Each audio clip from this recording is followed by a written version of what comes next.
नमस्कार, मैं हूँ मनविंदर, आप सभी राष्ट्रवादियों का एमबीएन नेटवर्क में एक बार फिर से बहुत-बहुत स्वागत है।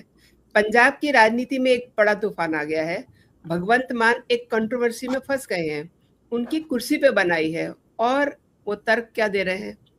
वो जो भी तर्क दे रहे हैं, अकाल तख्त के जत्थेदार साहिबान जो हैं, उससे वो एग्री नहीं करते हैं, सहमत नहीं हैं, क्योंकि उनका कहना है कि वीडियो की उन्होंने जाँच-पड़ताल करवाई है।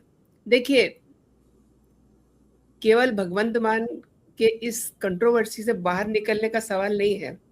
अरविंद केजरीवाल, उनकी पार्टी करीब-करीब 4 साल पहले जिन अपेक्षाओं के साथ पंजाब में उतरी थी, सत्ता में उन्हें बिठाया गया था, क्या वो पूरे कर पाए हैं? क्योंकि विधानसभा चुनाव में अब ज़्यादा समय नहीं बचा है। तो ऐसे में इस कंट्रोवर्सी से किस तरह बाहर निकलेंगे वो? और मैं तो ये कहती हूँ कि अगर वो बाहर निकल भी आते हैं, तो भगवंत मान के चीफ मिनिस्टर रहते हुए बहुत सारी और भी कई ऐसी बातें हुई हैं, जिसको लेकर के वो काफ़ी बदनाम हुए हैं। अब क्या ही उन बातों का ज़िक्र किया जाए और अरविंद केजरीवाल और आम आदमी पार्टी की जो बेइज़्ज़ती हुई है, जो भद्द-पिटी है, तो ऐसे में सवाल बहुत सारे खड़े होते हैं, उनको हम समझते हैं। मेरे साथ जुड़ चुके हैं शिकागो से डॉक्टर मनीष रायजादा जी। डॉक्टर साहब नमस्कार, बहुत-बहुत स्वागत है आपका। नमस्ते मनविंदर जी। डॉक्टर साहब पहले तो इस कंट्रोवर्सी पे मैं आपकी राय जानना चाहूँगी कि आपका कुल मिलाकर के क्या ऑब्जर्वेशन है? भगवंत मान इसको कह रहे हैं कि एक प्रोपेगेंडा है, राजनीतिक साजिश है मेरे खिलाफ, आपको क्या लगता है? सिख धर्म में Akal Takht highest spiritual temporal body है, यानी कि अकाल तख्त किसी भी अमृतधारी सिख को बुला के और उससे कुछ भी धर्म के मामले में अगर उनको लगता है कि इसने कुछ किसी भी प्रकार से धार्मिक ठेस या भावनाओं को ठेस पहुंचाया है, तो धर्म से रिलेटेड संगत से संबंधित किसी भी काम काज के लिए अकाल तख्त उसको बुला सकता है। ये उसकी मान्यता है। और जो अक्सर ये अपने फरमान जारी करते हैं, हुक्म जारी करते हैं अकाल तख्त, इसको माना जाता है। तो एक बहुत बड़ी बात है कि अकाल तख्त ने ये कहा कि भगवंत मान को सिख धर्म से कोई लेने देना नहीं है, सिख लोग इनसे कोई संबंध मत रखें। ये छोटी बात नहीं है। इसको पॉलिटिकल मायनों में भी देखा जाए तो ऐसी क्या नौबत आई कि अकाल तख्त को ऐसा बोलना पड़ा। जो वीडियो जिसके आपने जिक्र किया, ये अक्टूबर 2025 में पहले सोशल मीडिया पे कहीं आया कि किस प्रकार से पंजाब के मुख्यमंत्री भगवंत मान ने गुरुओं की प्रतिमाओं पे या फोटोज पे एक प्रकार से शराब छिड़की एंड उसके बाद उनका उनका काइंड ऑफ उनका एक अपमान किया। अब दारू और भगवंत मान इकट्ठे चलते हैं बिकॉज इनका नाम ही दारू के साथ जुड़ा हुआ है। और इनकी जो प्रॉब्लम है अल्कोहलिज्म की, ये नई नहीं है। मैं 2014 में जब लोकसभा का चुनाव हम लोगों ने लड़ा, मैं आम आदमी पार्टी में था उस वक्त, दुर्भाग्यवश चंडीगढ़ से गुलपनाग कैंडिडेट थी and I was the campaign manager. वहां पे भगवंत मान उस वक्त वो कॉमेडियन के रूप में ख्याति प्राप्त की हुई थी उन्होंने पंजाब में, भले ही, तो वो भी आम आदमी पार्टी में शामिल थे। अब वो आते थे। मैं तो उनकी जो अल्कोहल की प्रॉब्लम है, शराब की प्रॉब्लम, तब से वाकिफ हूं। अब उसके बाद ये पार्लियामेंट में भी गए, दिल्ली में पार्लियामेंट में गए, तब भी वहां पे भी ये समझ आ गया कि इनकी तो ये दारू के साथ झूमते हैं वो, यानी कि दारू पी के पार्लियामेंट में आते थे। स्वाति मालीवाल ने भी कहा है कि ये इनके साथ पार्लियामेंट में you can not even sit with him because alcohol का इनकी शराब का जो वो है इनका। तो कहने का भाव ये है कि जो अल्कोहल से प्यार है इनको, जिस प्रकार से दारू से इनको मोहब्बत है, उसके बाद इस वीडियो का आना जिसमें खुद ये भगवंत मान स्प्रिंकल कर रहे हैं शराब को सिख प्रतिमाओं पे, तो दैट इज शॉकिंग। एंड उसके बाद अब ये कहते हैं कि फिर इनको अकाल तख्त ने जनवरी 2026 में बुलवाया। अकाल तख्त के सामने इन्होंने कहा कि नहीं, ये एआई जनरेटेड फुटेज है। अब जो 2-3 दिन पहले अकाल तख्त ने अपने जून 2026 में अकाल तख्त ने अपना हुक्म जारी किया, तो उन्होंने उसमें स्पष्ट किया कि ये वीडियो हमने भारत सरकार की मान्यता प्राप्त फोरेंसिक लैब में भेजे एंड वहां से पुष्टि हुई कि ये एआई जनरेटेड वीडियो नहीं है। तो भगवंत मान को ये कहने की क्या आवश्यकता थी तब जनवरी में कि AI footage AI generated video है ये। अब जब ये बात का खंडन हो गया, क्योंकि लैब से सर्टिफिकेशन मिल गया कि this is not AI generated footage, तो अब ये कहते हैं भगवंत मान कि नहीं, इसमें जो व्यक्ति दिख रहा है उसके कद काठी मेरे से मिलती जुलती नहीं है। तो दो दो देखिए ना, एक झूठ पहले बोला उन्होंने, उसके बाद वो झूठ पकड़ा गया तो दूसरा झूठ बोलने लग गए। This is not expected. Punjab में जहां पे सिख मान्यता वाला प्रदेश है, जहां पे हिंदू भी सिख मान्यता को मानते हैं, और हिंदुओं और सिखों का बड़ा एक वहां पे मिलन वाला वो है, प्रेम और अमन चावे का वहां पे माहौल है, उसमें इस प्रकार का कंडक्ट क्या शो करता है। और जो ये शराब के साथ जो इनका नाता है वो दुनिया जानती है। अभी देखिए 2 महीने पहले पंजाब असेंबली में पंजाब के मुख्यमंत्री यानी कि आम आदमी पार्टी के भगवंत मान, वो शराब के नशे में धुत होके असेंबली में चले गए, एंड जाने के बाद वहां भाषण देने लग गए।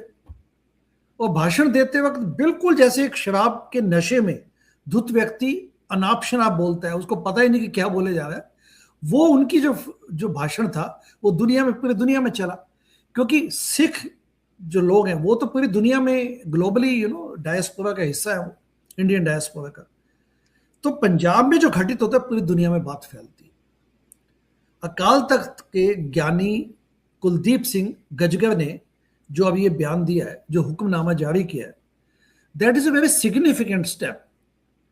एंड उसके बाद अब इनको जो 6 महीने बाद इलेक्शन होने हैं, तो इन पे भारी संकट इस पे आ चुका है, इसमें कोई डाउट नहीं है। और डॉक्टर साहब, आपको एक चीज हैरान नहीं करती है कि खुद मुख्यमंत्री हैं, खुद एक SIT बनाते हैं। अब इन्होंने क्या जी। करा है देखिए, कनाडा में बैठे हुए एक व्यक्ति जिसने इस वीडियो को रिलीज किया है उस पे FIR दर्ज कर दी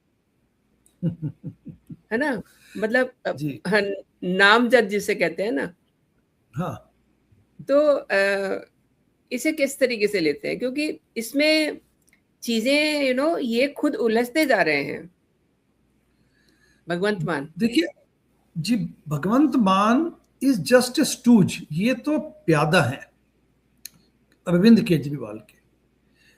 सिर्फ 3-4 लोगों की पार्टी है जो एक व्यवस्था परिवर्तन के एक बहुत बड़े आंदोलन की आड़ में एक पार्टी बनाई, तो तब ये महानायक कोट अनकोट महानायक के रूप में प्रस्तुत हो गए।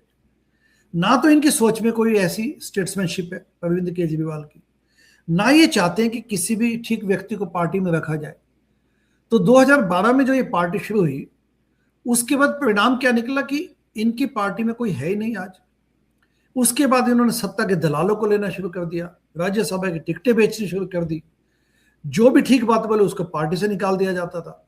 काफी लोग तो स्वतः ही चले गए, क्योंकि उनको पता था कि जब ये अपनी पॉलिटिक्स करने लग गए, क्योंकि बातें करने आए थे, बातें की उन्होंने व्यवस्था परिवर्तन, भ्रष्टाचार मुक्त भारत बनाएंगे, ठीक है। उसके अलावा बड़ी बड़ी बातें बोली गई कि मैं भी अन्ना तू भी अन्ना, अब तो पूरा देश है अन्ना, मुझे स्वराज चाहिए, मैं हूं आम आदमी। अब उसके बाद क्या हुआ कि सत्ता में आने के बाद इन्होंने अपनी गोटियां खेलनी शुरू कर दी, पैसे कूटने शुरू कर दिए। उसका यही परिणाम है।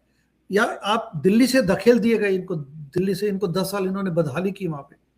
एज ए मुख्यमंत्री अरविंद केजरीवाल टोटल फ्लॉप थे वहां पे, he did not do anything. London की सड़कें बनानी थी दिल्ली को, लेकिन वहां पोल्यूशन, कूड़ा करकट, यमुना की बदहाली, क्या नहीं किया उन्होंने। गवर्नेंस उनको करनी भी नहीं थी, उनको करनी आती भी नहीं थी, मंशा भी नहीं थी। अब पंजाब में भी यही है, 4.5 साल में इन्होंने भ्रष्टाचार का बोलबाला है वहां पे। इन्होंने बातें कही थी कि ड्रग माफिया खत्म करेंगे, जिस ड्रग माफिया के नाम पे IPS कुंवर विजय प्रताप सिंह को लड़वाया गया कि उनको IPS की नौकरी छुड़वाई गई, उनको आम आदमी पार्टी ज्वाइन करवाया गया। अब वो आ गए तो MLA भी बन गए, अब जिम्मेदारी इनको देने को तैयार नहीं है। भगवंत मान एक अनपढ़ से हैं, कॉमेडियन है, ना उनको पॉलिसी की समझ है। अच्छा, इनके सारे MLA भ्रष्टाचार में लिप्त हो गए, पैसा कूटने में लग गए। देखिए बाकी पॉलिटिकल पार्टियों में भी भ्रष्टाचार है। पॉइंट ये है कि ये तो बदलाव के लिए आए थे ना पंजाब में, जनता ने इनको ये सोच के वोट दिया कि चलो पंजाब में कांग्रेस और अकाली दल की राजनीति से हम परेशान हो चुके हैं, ये सब एक जैसी है, तो ये लोग कुछ नया करके दिखाएंगे।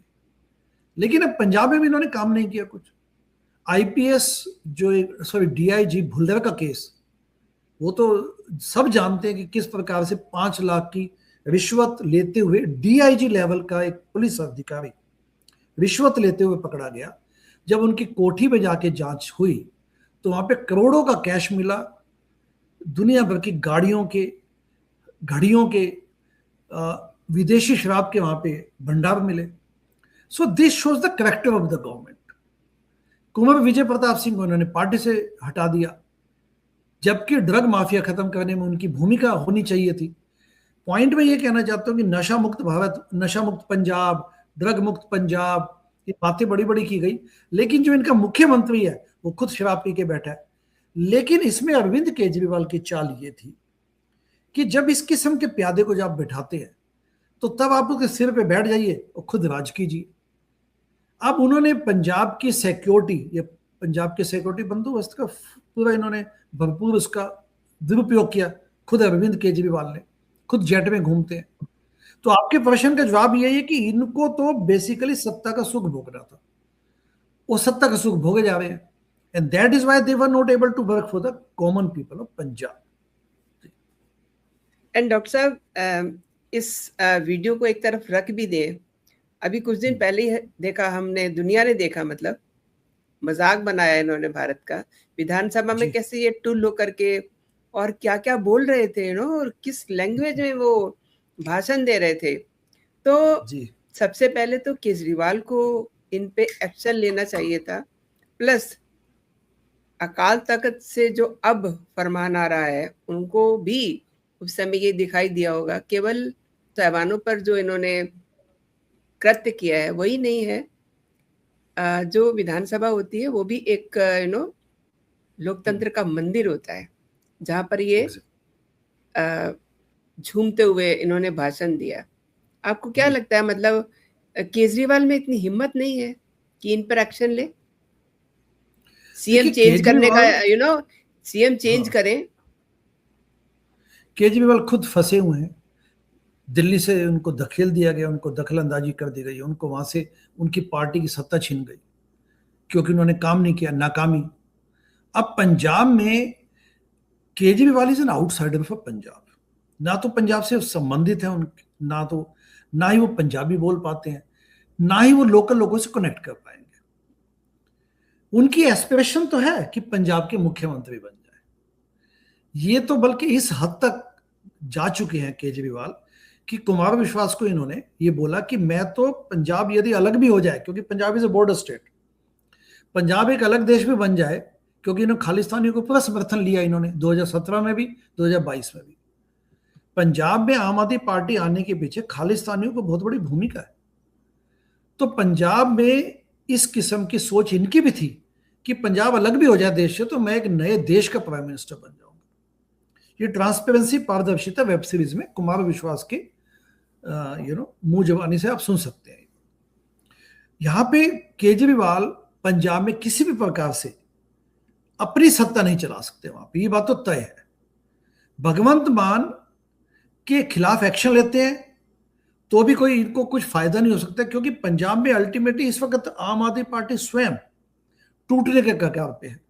क्योंकि राघव चड्ढा ने जो इनके साथ किया अभी, उसने अब मौके का फायदा उठाते हुए जैसे विभीषण वाली भूमिका निभाई और दूसरे खेमे में चले गए वो, और उसमें पंजाब के 7 राज्यसभा के सदस्य ले गए जो पंजाब में आम आदमी पार्टी के माध्यम से गए थे। अच्छा, वो तो क्योंकि टिकटें बेची थी तो वो तो आम आदमी पार्टी के थे भी नहीं टेक्निकली, वो तो पैसे लेके बस में बैठाया गया था, अब डेस्टिनेशन चेंज हो गया। तो पंजाब में ना तो इनकी पार्टी का कोई विस्तार है वहां पे, ना उनके कोई एज ए स्टेट कोई कार्यकर्ताओं की कोई बहुत बड़ी वो है।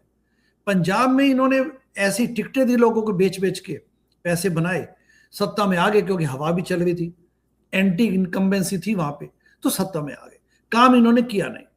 तो केजरीवाल चाहे कुछ भी महत्वाकांक्षाएं पाले बैठे हो, बट अगर वो एक्शन लेते हैं तो जो थोड़ा बहुत इनको 5-6 महीने चलने की उम्मीद है, that will also be that advantage will be lost. And दूसरे क्या कि अगर सिख एक मुख्यमंत्री को हटाया जाता है तो उसकी रिप्लेसमेंट क्या देंगे केजरीवाल। तो कुल मिला के ये भानुमति का कुंभ है जो वैसी तितर बितर होने के कगार पे है। एंड इस वक्त कोई भी एक्शन वो लेते हैं तो that can go against himself, against him also. नहीं नहीं, मैं ये सवाल मैंने इसलिए किया था कि आपको भी याद होगा जिस समय केजरीवाल तिहाड़ में थे, अब मान साहब भी वहाँ मिलने जाया करते थे, मुझे याद आता है कि 2 विजिट तो इनके रहे ही हैं। लेकिन मैं ये बात इसलिए याद दिला रही हूँ आपको क्योंकि केजरीवाल तिहाड़ में बैठ करके सारे फैसले ले रहे थे और अब तो वो बाहर हैं, तो उन्होंने क्यों नहीं एक्शन लिया? क्यों वो फ्री हैंड दे रहे हैं कि एक सीएम जो है पी करके, दारू पी करके वो विधानसभा में जाए?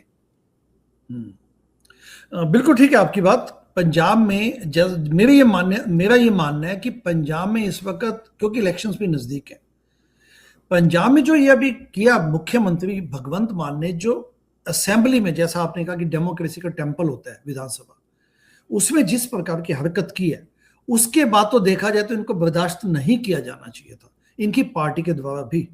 लेकिन अरविंद केजरीवाल इस वक्त किसी भी प्रकार से पार्टी में उनके कोई, उनका वो नाम के इस वक्त कन्वीनर है पार्टी के, लेकिन ये ध्यान दीजिए कि उनके साथ कोई है नहीं इस वक्त, सपोर्ट सिस्टम नहीं है पंजाब में। यदि वो कुछ, क्योंकि पंजाब के लिए वो अभी भी आउटसाइडर है, पार्टी के अध्यक्ष हो सकते हैं वो, पार्टी का कन्वीनर, उनको पार्टी का कन्वीनर होना नहीं चाहिए था, क्योंकि आम आदमी पार्टी में स्पष्ट था कि 2 से ज्यादा टर्म्स एक व्यक्ति नहीं संभाल सकता, एंटाइटलमेंट नहीं है उसके बाद। लेकिन उन्होंने संविधान के साथ खिलवाड़ किया, संविधान बदलवाया, एंड अब लॉन्ग टर्म पार्टी के मुखिया बने हुए। पंजाब में यदि वो इसी प्रकार का कोई भी स्टेप लेते हैं तो अंदर भी उनमें स्प्लिंटर ग्रुप्स जो बैठे हैं, बेसिकली इनकी पार्टी में एक और क्राइसिस पैदा हो जाएगी, इसलिए उसको मजबूरी में लेके बैठे हुए, मेरा ये मानना है। और आप ये देखिए ना, आप विभव कुमार की बात कर रहे थे, विभव कुमार को तो केजरीवाल ने बिठाया वहां, एंड विभव कुमार इज अ पर्सन जिसने सुप्रीम कोर्ट को गुंडा बताया था। ऐसा गुंडा तो सीएम आवास में रह रहा है, लेकिन अब खबरें ये भी आती हैं कभी कभी कि वो भगवंत मान के कई बार रिश्तेदारों को भी अंदर नहीं घुसने देता, इतनी चलती है उसकी। तो भगवंत मान सीएम है या विभव कुमार सीएम है? क्या इस गम में तो नहीं वो मतलब ओवर ड्रंक रहते हैं? बिल्कुल ठीक है आपकी बात। भगवंत मान पंजाब के सेरेमोनियल सीएम है, जो असली सत्ता का खेल है वो पंजाब में भी अरविंद केजरीवाल के पास है। क्योंकि जब ये दिल्ली से इनको वहां से हटाया गया, दिल्ली में फरवरी 2025 में जब इलेक्शंस आम आदमी पार्टी ने लूज किए, उसके पहले ही विभव कुमार को केजरीवाल ने पंजाब भेज दिया था। ये 2024 की बात है, अक्टूबर 2024 में। और उसके अलावा बाकी भी जो इनके खुद के दरबारी हैं उनको भेज दिया गया था। फिर दिल्ली में जैसे पंजाब दिल्ली से हटे तो ये लोग भी आ गए थे। जो पंजाब में इस वक्त अरविंद केजरीवाल, मनीष सिसोदिया, विभव कुमार और बाकी जो इनके चेले चपाटे वो सब पंजाब में बैठे हैं। क्योंकि ध्यान दीजिए कि सत्ता के माध्यम से जो सरकारी नौकरियां और जो ट्रांसफर्स होती है, ये भी बहुत बड़ा खेल है। इसमें बहुत बड़ा पैसा है। इसमें ये लोग जुटे हुए हैं। राज्यसभा की सीटें बेचते हैं ये लोग, प्लस नौकरियां और जो ट्रांसफर्स है, इनका एक बहुत बड़े नेटवर्क के माध्यम से खुद उसको कंट्रोल करते हैं, उसके माध्यम से पैसा कमाते हैं जी। क्योंकि ये बात तो तय है कि थाने से लेके संतरी से लेके मंत्री तक भ्रष्टाचार फैला हुआ है। थानों की नीलामी होती है, अभी नीलामी जो भी करवाएगा मंत्री तक पैसा जाना है, तो that is the very basis. क्योंकि डेस्परेट तो है ये लोग, अब ये पैसा कूटने में लगे हैं कि पंजाब इलेक्शन हमने लूज नहीं करना। That is why they need the money. Khalistani समर्थन इनका बैकग्राउंड में चला गया, क्योंकि खालिस्तान भी समझ गए, खालिस्तानी लोग भी समझ गए कि अल्टीमेटली केजरीवाल इनके काम नहीं आने वाला। तो वो फंडिंग जो थी उस पर कंट्रोल आ चुका है, एंड ये लोग अभी इस काम में जुटे हुए हैं। एंड वैसे भी मनीष सिसोदिया ने कुछ समय पहले बोला था कि हम पंजाब में 2027 में शाम दाम दंड भेद कैसे भी हम सत्ता छोड़ेंगे नहीं। ये मनवेंद्र जी वो लोग हैं जो जन लोकपाल बिल लेके आए थे की परिकल्पना के माध्यम से इन्होंने सत्ता में आए थे। तब कहते थे कि जन लोकपाल बिल के लिए हम 100 कुर्सियां भी कुर्बान कर देंगे मुख्यमंत्री की, ये केजरीवाल बोलते थे दिल्ली में जब इन्होंने इस्तीफा दिया था। अब कहते हैं कि 2027 में चाहे कुछ भी हो जाए हम सत्ता नहीं छोड़ेंगे। तो जो अन्ना जी ने कहा था कि सत्ता से पैसा और पैसे से सत्ता, उस खेल में ये तो परंगत हो गए, इसी को बदलने आए थे। कहते हैं हम पॉलिटिक्स के कीचड़ में उतरेंगे क्योंकि हमें पॉलिटिक्स क्लीन करनी है, लेकिन अभी सत्ता से पैसा, पैसे से सत्ता के खेल में खुद ही वहां पे फुली इन्वॉल्व हो चुके हैं लोग। और डॉक्टर साहब देखिए ना, ये कितना विज्ञापन कर रहे हैं ड्रग्स के खिलाफ। और मैं देख रही थी इनका एक वीडियो, कह रहे थे कि पंजाब में जहाँ ड्रग्स बनती हैं, फैक्ट्रियां हैं, वो सब इन्हें पता है। तो अब क्या इनकी उन फैक्ट्रियों के साथ सेटिंग हो गई है? और देखा जाए तो अगर ड्रग की बात ये करते हैं तो ये तो खुद ही मतलब इन्होंने क्या कृत्य किया है, वो भी तो एक तरीके का नशा है ना।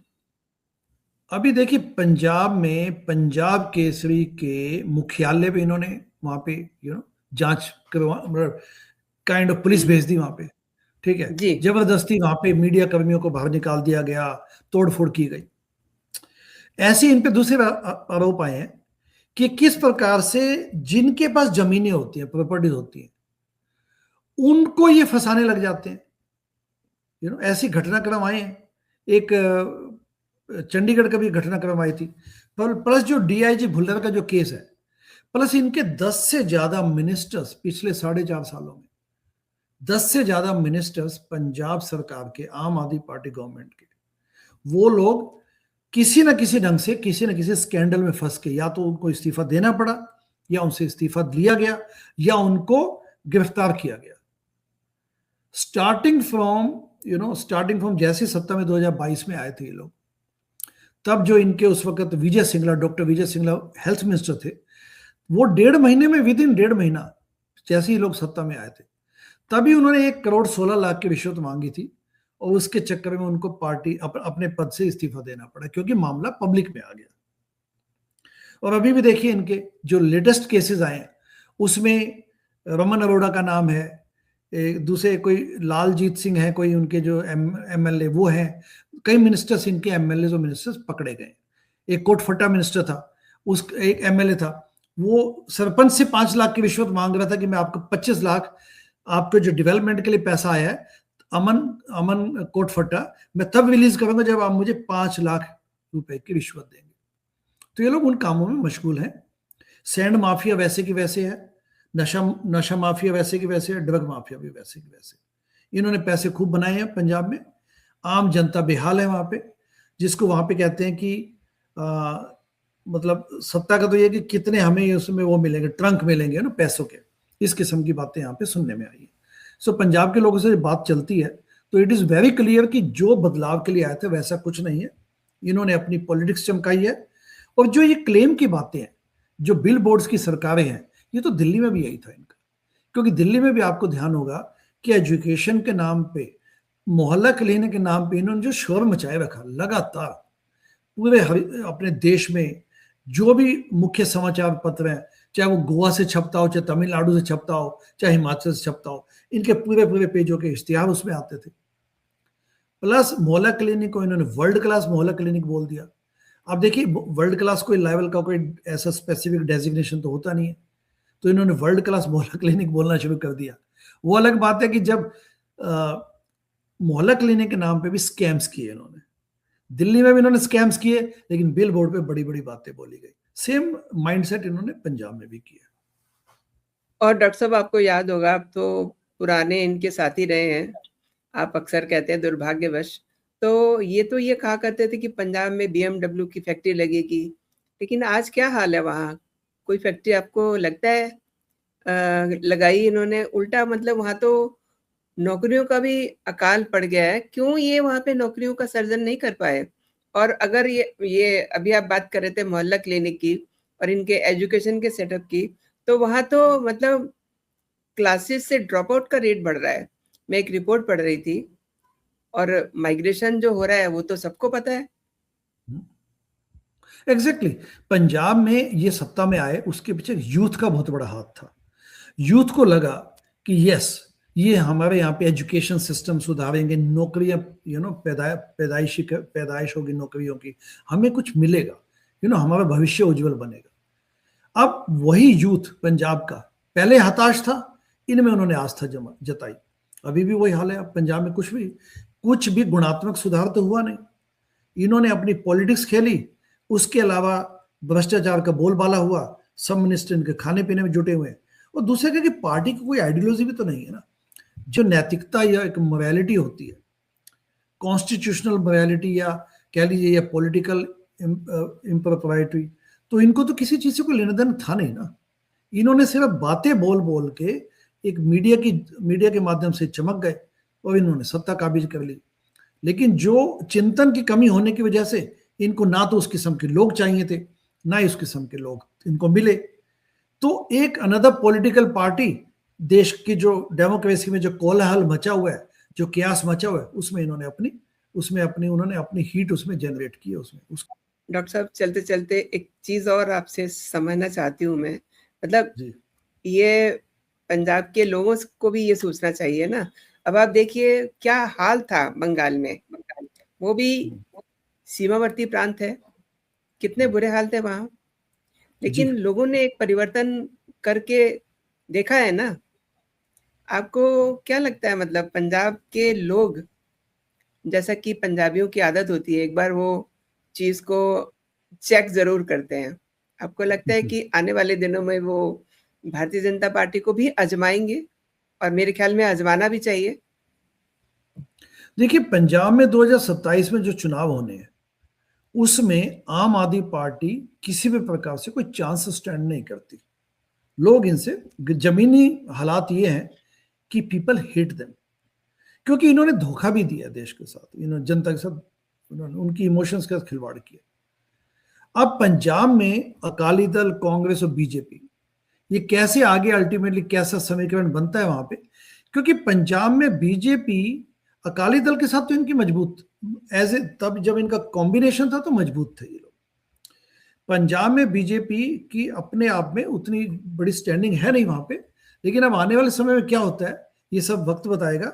बट वहां पे मजबूत कोई भी नहीं है इस वक्त। अकाली दल ने भी अपना जो डिस्प्लेस हुई 5 साल पहले, 4.5 साल पहले, उसके बाद स्पेस नहीं बना पाए, क्योंकि Akali Dal is very discredited now, क्योंकि उनके पीछे, उनके साथ पिछले 30-40 साल का जो एक वो है, जो जिस प्रकार की इन्होंने पॉलिटिक्स कंडक्ट की है वहां पे, प्रांतिक पॉलिटिक्स करते हुए पंजाब में कोई खास काम नहीं किया, तो वो लाइबिलिटी उनकी बनी हुई है। एंड पंजाब में कांग्रेस भी है, वो भी काफी एक बहुत बड़ा जो एक मतलब लोगों का वोट है, वो उनको पसंद नहीं करता।